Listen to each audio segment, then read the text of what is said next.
Hi people, welcome to our channel Dhanya Tej. మనం ఈరోజు different స్టైల్లో ఎగ్ మసాలా గ్రేవీ కర్రీ తయారు చేసేద్దాం. ఈ విధంగా ఒక్కసారి కర్రీ ట్రై చేశారంటే మళ్ళీ మళ్ళీ ఇదే విధంగా చేయాలనిపిస్తుంది. చాలా టేస్టీగా వస్తుంది. ఇక రండి, లేట్ చేయకుండా రెసిపీలోకి వెళ్ళిపోదాం.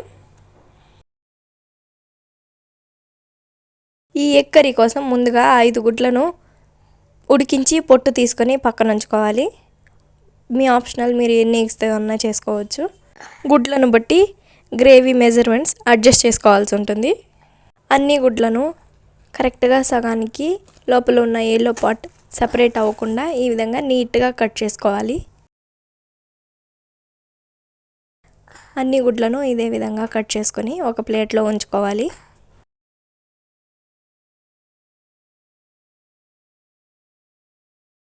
కడాయిలో 2 టేబుల్ స్పూన్స్ ఆయిల్ వేసి కడాయికి స్ప్రెడ్ చేయాలి. 1/2 టీ స్పూన్ కారం, 1/2 టీ స్పూన్ పసుపు, 1/2 టీ స్పూన్ సాల్ట్ వేసి ఒకసారి బాగా వేయించాలి. వేయించి నూనెను కడాయికి స్ప్రెడ్ చేసుకోవాలి.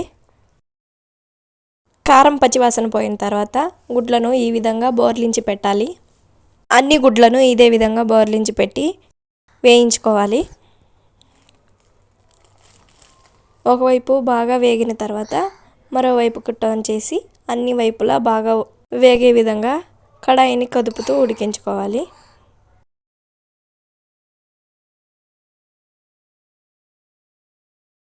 ఈ విధంగా కదుపుతూ ఉడికించుకోవాలి.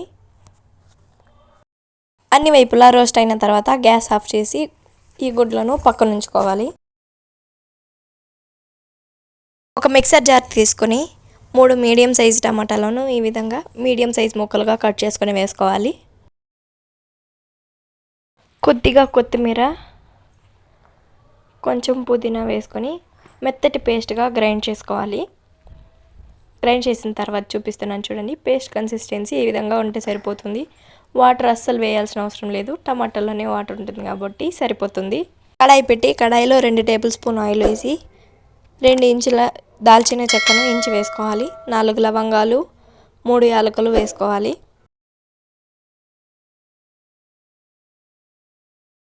ఆవాలు 1/2 టీ స్పూన్, 1 బిర్యానీ ఆకు, జీలకర్ర 1 టేబుల్ స్పూన్, 4 మీడియం సైజు ఉల్లిపాయలను ఈ విధంగా సన్నగా కట్ చేసుకుని వేసుకోవాలి. 3 రెబ్బల కరివేపాకు, రుచికి తగ్గట్టు ఉప్పు వేసి ఉల్లిపాయ బాగా వేగేంత వరకు వేయించుకోవాలి. ఉల్లిపాయ ఈ విధంగా వేగితే సరిపోతుంది. 1 టేబుల్ స్పూన్ అల్లం వెల్లుల్లి పేస్ట్ వేసుకోవాలి. అల్లం వెల్లుల్లి పేస్ట్ పచ్చి వాసన పోయేంత వరకు వేయించుకోవాలి.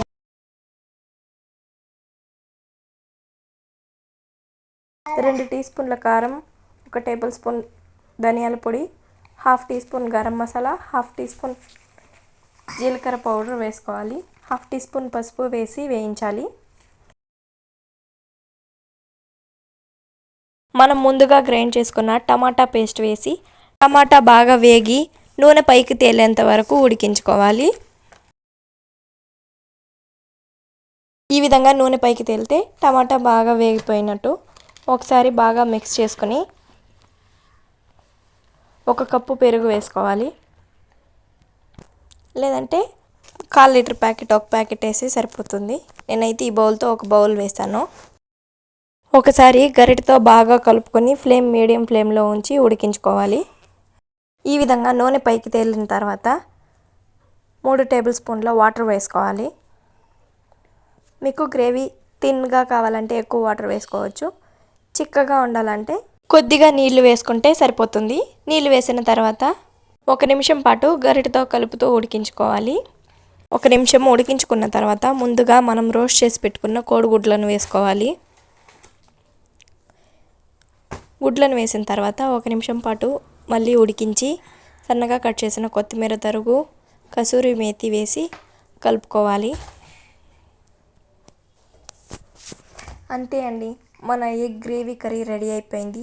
చపాతీకైనా, దోశకైనా, ఇడ్లీకైనా, రోటీకైనా, దేనికైనా సూపర్ కాంబినేషన్గా చాలా బాగుంటుంది.